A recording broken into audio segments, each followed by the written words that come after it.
Absolute monarchy is a form of monarchy in which the monarch holds supreme autocratic authority, principally not being restricted by written laws, legislature, or unwritten customs. These are often hereditary monarchies. In contrast, in constitutional monarchies, the head of state's authority derives from or is legally bound or restricted by a constitution, legislature, or unwritten customs. The widespread concept absolute monarchy in Europe declined substantially after the French Revolution and World War I, which promoted theories of government based on the notion of popular sovereignty. Some monarchies have a weak or symbolic legislature and other governmental bodies which the monarch can alter or dissolve at will. Countries where monarchs still maintain absolute power are Brunei, Eswatini, Oman, Saudi Arabia, Vatican City, and the individual emirates composing the United Arab Emirates, which itself is a federation of such monarchies, a federal monarchy. In ancient Egypt, the pharaoh wielded absolute power over the country and was considered a living god by his people. In ancient Mesopotamia, many rulers of Assyria, Babylonia, and Sumer were absolute monarchs as well.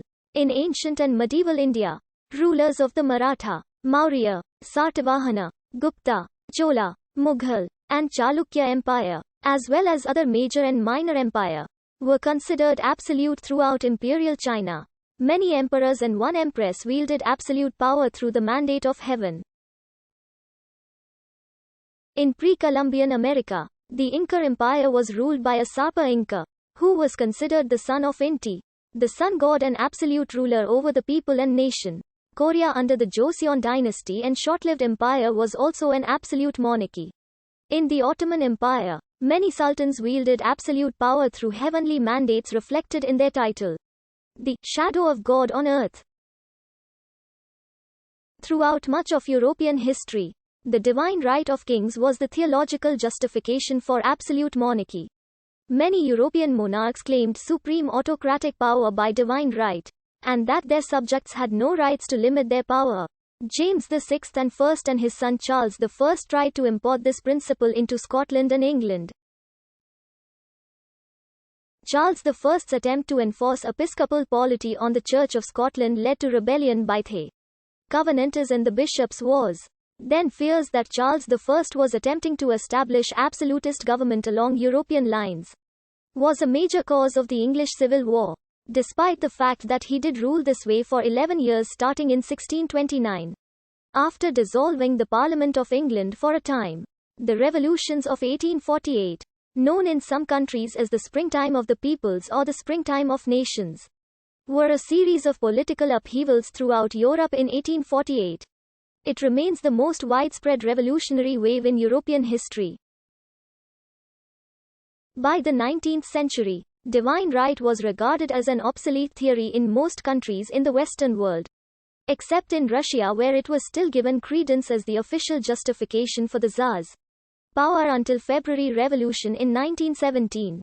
Absolutism was underpinned by a written constitution for the first time in Europe in 1665 Kongeloven, King's Law of Denmark-Norway, which ordered that the monarch shall from this day forth be revered and considered the most perfect and supreme person on the earth by all his subjects, standing above all human laws and having no judge above his person, neither in spiritual nor temporal matters, except God alone. This law consequently authorized the king to abolish all other centers of power.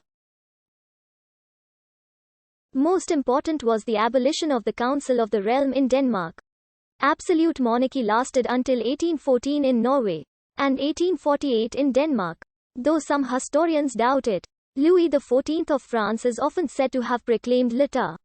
C'est moi, single quote. I am the state, single quote. Although often criticized for his extravagances, such as the Palace of Versailles, he reigned over France for a long period, and some historians consider him a successful absolute monarch. More recently, revisionist historians have questioned whether Louis' reign should be considered absolute, given the reality of the balance of power between the monarch and the nobility, as well as parliaments. One theory is that he built the opulent Palace of Versailles and only gave preferment nobles who lived near it to gather nobility in Paris and to concentrate power as a centralized government. This policy also had the effect of separating nobles from their feudal armies. The King of France concentrated legislative, executive, and judicial powers in his person. He was the supreme judicial authority. He could condemn people to death without the right of appeal. It was both his duty to punish offenses and stop them from being committed.